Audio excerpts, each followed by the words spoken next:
주일 말씀을 청소년부 맛으로 들려드립니다. 청소년부 맛 주일 말씀. 오늘은 로마서 6장 1절부터 11절까지 말씀 본문으로 구원은 주님과 연합하는 것입니다 라는 제목으로 말씀을 나누려고 하는데요. 오늘 말씀의 키포인트가 되는 5절 말씀을 함께 읽어볼까요? 자, 시작. 우리가 그의 죽으심과 같은 죽음을 죽어서 그와 연합하는 사람이 되었으면 우리는 부활에 있어서도 또한 그와 연합하는 사람이 될 것입니다. 아멘. 하나님은 우리를 죄 없다고 인정해 주시기 위해서 독생자 예수님을 십자가에서 죽게 하셨는데요. 아무 희생 없이 구원을 얻은 것이 아니라 예수님의 생명과 우리를 맞바꿔서 구원해 주셨어요. 그럼 이제 우리는 어떤 삶을 살아야 할까요?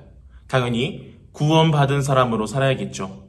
내가 예수님의 생명과 맞바꿔졌다는 것을 믿고 날마다 하나님께 찬양을 드리고 감사하는 삶을 살아야 하는 게 우리에게 주어진 삶입니다. 그런데 한 가지 문제가 있어요. 우리가 구원은 받았지만 여전히 죄를 지고 살아간다는 사실이죠. 그런데 한 가지 문제가 있어요. 우리가 구원은 받았지만 여전히 죄를 짓고 살아간다는 사실이죠. 구원받았다고 우리가 죽을 때까지 죄를 안 짓고 살지는 못한다는 거예요. 그럼 우리가 어떻게 해야 죄를 이길 수 있을까요? 바로 예수님의 죽으심과 연합해야 해요. 내가 구원받은 사람이라고, 내가 예수님의 생명과 맞바꿔졌다는 것을 믿는 사람은 예수님과 함께 십자가에 죽었다는 사실을 믿게 됩니다. 이것은 성령님을 만나면 알 수 있는 사실이에요. 예수님이 나를 위해 십자가에서 죽으신 것과 내가 십자가에 같이 못 박혀 죽었다는 것을 전도사님이, 선생님들이 수백 수천 번을 이야기해도 믿어지지 않았지만 성령님을 만나면 단 한 번에 그것이 믿어집니다. 우리는 주님과 연합해야 죄를 이길 수 있어요. 우리가 얼마나 주님과 연합하느냐에 따라서 구원받은 이후의 우리의 삶이 여기에 달려있는 겁니다. 오늘 로마서 6장의 말씀은 주님과 연합할 수 있는 방법, 예수님과 함께 십자가에 죽었다가 예수님과 함께 다시 살아나는 것을 알 수 있는 방법을 하나 말해주고 있는데요. 바로 세례입니다. 세례는 그저 교회 다니는 사람이 되기 위한 과정이 아니에요. 그것보다 훨씬 더 큰 의미가 담겨져 있습니다. 바로 그리스도인으로서 가장 중요한 십자가와 부활을 경험할 수 있게 하는 신앙의 증거라는 것이죠. 유아세례나 세례를 받은 분들은 거의 대부분 다 담임 목사님이 하얀 장갑에 물을 적시고는 머리에 얹어주시는 간단한 세례를 받으셨을 텐데요.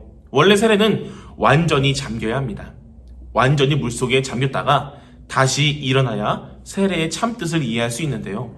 어느 한 사람이 물에 잠기는 그 짧은 순간 숨을 참습니다. 그때 생명이 잠시 멈추는 것을 느끼게 되죠. 죽음을 잠시 경험합니다. 그러다가 이 사람을 일으켜 세웁니다. 숨을 쉬죠. 생명이 돌아왔습니다. 다시 살아남을 경험하는 거예요. 잠깐이지만 세례를 통해 십자가의 죽음과 부활을 맛봅니다. 이것으로 우리는 주님과 연합되었음을 확신할 수 있죠. 세례는 내게 묻어있는 죄를 그저 씻어내는 단순한 것이 아니라 한 단계 더 나아가서 주님의 부활과 함께하면서 선한 양심으로 하나님께 응답하는 거예요. 내 영혼이 세례를 통해 거듭나서 선한 양심, 선한 행실로 하나님의 구원에 반응하면 그때 우리는 주님과 연합되었다는 것을 확신할 수 있는 것이죠. 오늘 이 영상을 함께 보이는 여러분, 구원은 그저 우리의 죄를 씻어내는 것에서 끝내는 것이 아니라 세례를 통해 주님과 연합해야 한다는 사실을 오늘 말씀에서 살펴보았는데요. 바라기는 여러분 모두 주님과 연합된 예수님의 사람들로 죄를 이기고 구원의 역사를 날마다 이루어 살아갈 수 있기를 주님 이름으로 간절히 소망합니다.